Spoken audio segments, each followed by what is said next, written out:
Welcome back to the Winning Edge Coach podcast, where we break down the science of performance, health, and human potential into tools you can actually use. I'm your host, Kev Oakley. Today's episode might genuinely change how you think about mental health, because we're tackling a question that sits right at the intersection of science, behavior, and personal agency. Can exercise really work as well as antidepressants? And more importantly, if that's true, what do you actually do with that information? Now, you've probably experienced this yourself. You go for a walk, you finish a workout, and something shifts. Your head feels clearer, the weight lifts slightly, problems feel more manageable. That's not random. That's biology. And today, we're going to unpack the evidence showing that even light, consistent movement, not extreme training, can reduce depressive symptoms to a level comparable with medication and cognitive behavioural therapy, or better known as CBT. By the end of this episode, you'll understand what the latest research actually shows without any fluff, why less intense exercise often works better than going all out, what's happening inside your brain, including BDNF, which we'll go into more in the episode, inflammation and dopamine regulation, and most importantly, a simple science-backed framework you can apply immediately. Now, a quick note before we start. This is educational, not medical advice. If you're dealing with depression, especially moderate or severe, speak to a GP or a qualified professional before making changes. I've got to stress, this episode is purely educational and sharing the latest scientific research.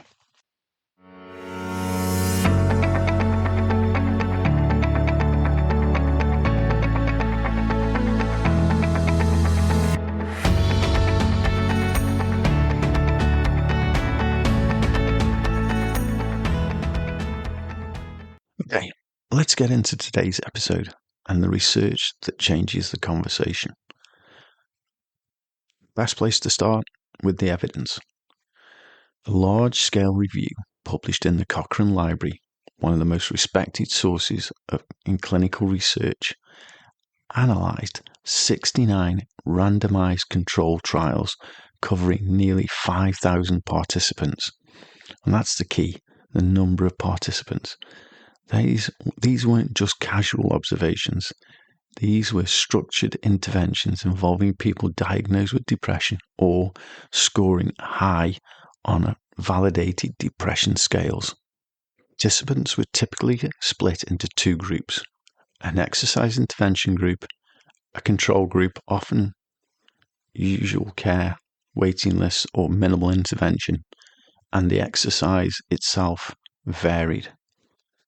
Light movement like walking or gardening, moderate activity like brisk walking, vigorous exercise like running or sport, resistance training like weightlifting. Now here's the key finding. Exercise produced a moderate but clinically meaningful reduction in depressive symptoms, not just statistically significant, but meaningful in real life. People actually felt better. But here's where it gets even more interesting. When exercise was compared directly with antidepressants and CBT, there was no clear winner. They all produced similar average outcomes. Just think about that for a moment. We're not saying exercise is nice to have. We're saying it belongs in the same conversation as frontline treatments. Another important note was that more intensity wasn't better. So, if you're performance driven, which I expect a lot of the listeners to this podcast are, your instinct might be, right, so I need to train harder. Not quite. The actual data suggests something counterintuitive. Light to moderate exercise often performs better than very intense training when it comes to reducing depressive symptoms. How would that be? Well, the answer is simple. Adherence. If something is too intense, people don't stick to it. And in mental health, consistency beats intensity every time. A 10-minute walk done daily will outperform a brutal, high-intensity interval training session you quit after a week. There's also a physiological layer. When you're already low on energy, motivation, and emotional bandwidth, high-intensity training can feel like friction, whereas light movement feels achievable, and achievable actions build outcome. A subject we talk about many times in previous episodes on the podcast. So, biologically, what's happening? What is changing? Let's go a little bit deeper, because this is where it gets powerful. Exercise doesn't just improve mood, it actually changes your brain and body in at least three ways. The first is inflammation and myokines. When your muscles contract, they release signaling molecules called myokines. These act like anti-inflammatory messengers. Why does that matter? Because chronic low-grade inflammation is strongly linked to depression. It interferes with neurotransmitters like dopamine. These drive your motivation and reward system. So, when you exercise, you're not just moving. You're reducing inflammation and restoring your brain's ability to feel drive, pleasure, and engagement. The second impact is on the brain-derived neurotrophic factors, or BDNF for short. Think of BDNFs as fertilizer for your brain. These support growth of new neurons, stronger neural connections, greater neuroplasticity. The depressed brain often becomes rigid, stuck in repetitive negative loops. BDNF helps to break that rigidity. It literally makes it easier to think differently, act differently, and feel differently. This is one reason exercise and therapy work so well together. Exercise makes the brain more adaptable. Therapy directs that adaptability. The third impact of exercise is that on identity and self-efficacy. In other words, your perception on your ability to succeed. This is often overlooked, but it's critical. Every time you move, you send yourself a signal which says, I can take action. That builds self-efficacy, the belief that you can influence your own state. And that belief is a direct counter to one of depression's core patterns, helplessness.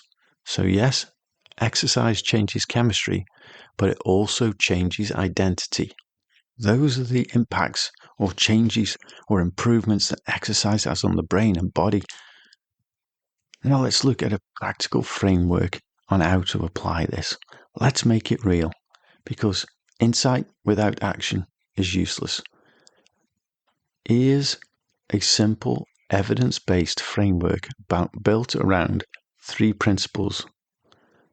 Starting small, make it enjoyable, make it repeatable.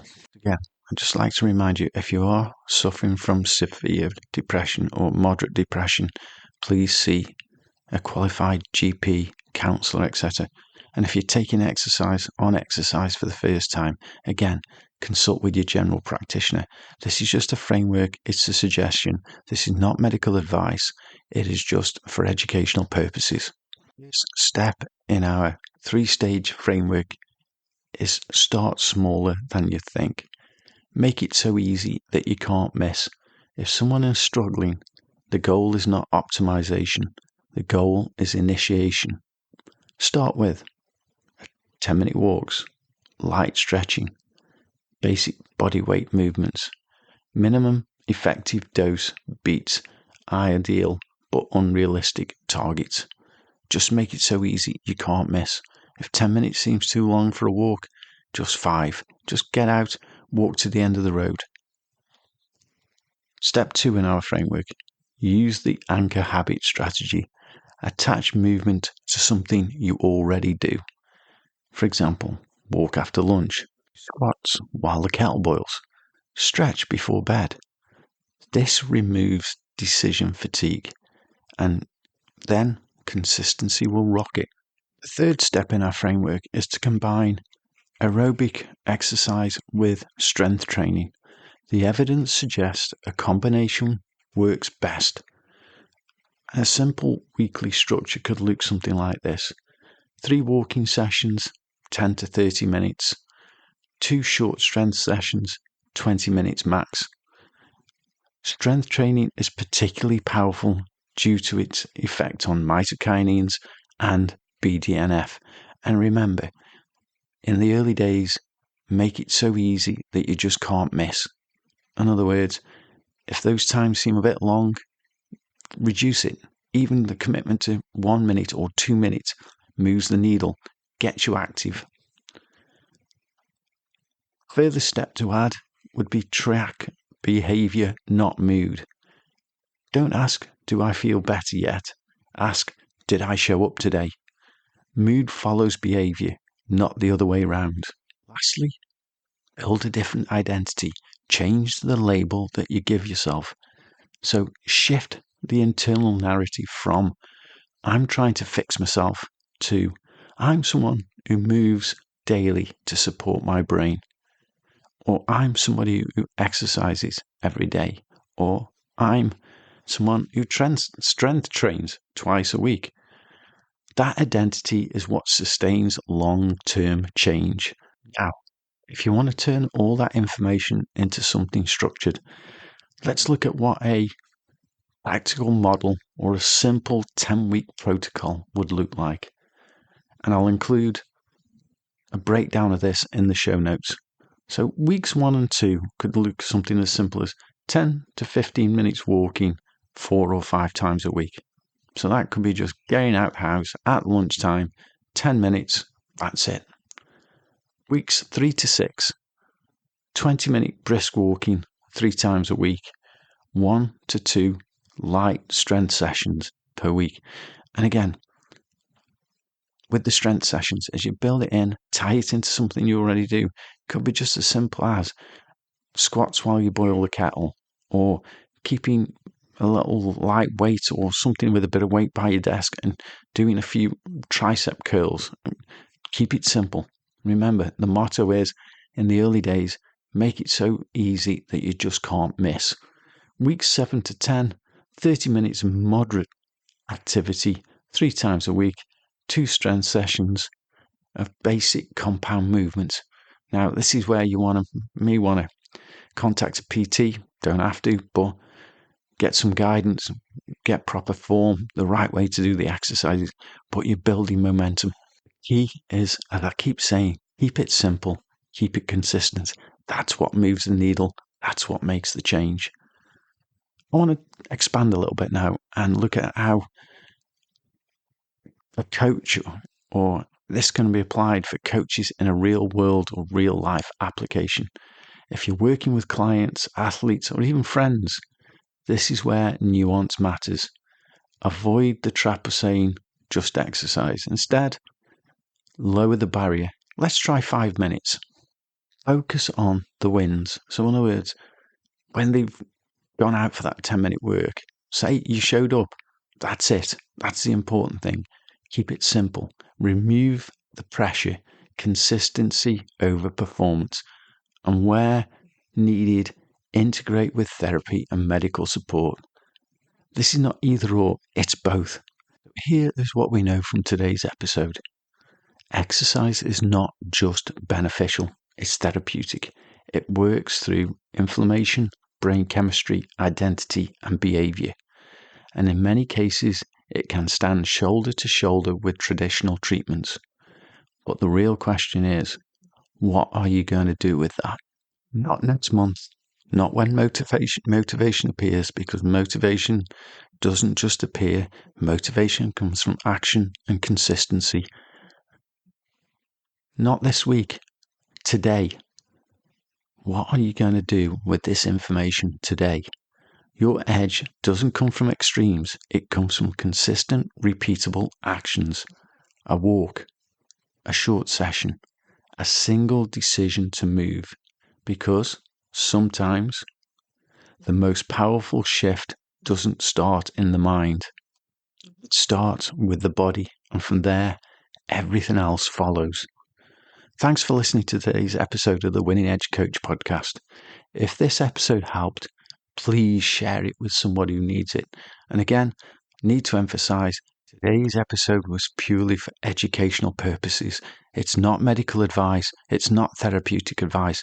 If you're struggling with depression, the first step is to see a specialist, your GP, a counsellor, whatever that looks like for you. Another important thing to ask, if you are enjoying the podcast, please hit the follow or like button on whichever podcast player or podcast service you use, because by hitting the follow or like button, basically it gets us more recognized, more widely shared, and more people can listen. And as always, to close out the show, stay consistent, stay intentional, and keep building your edge.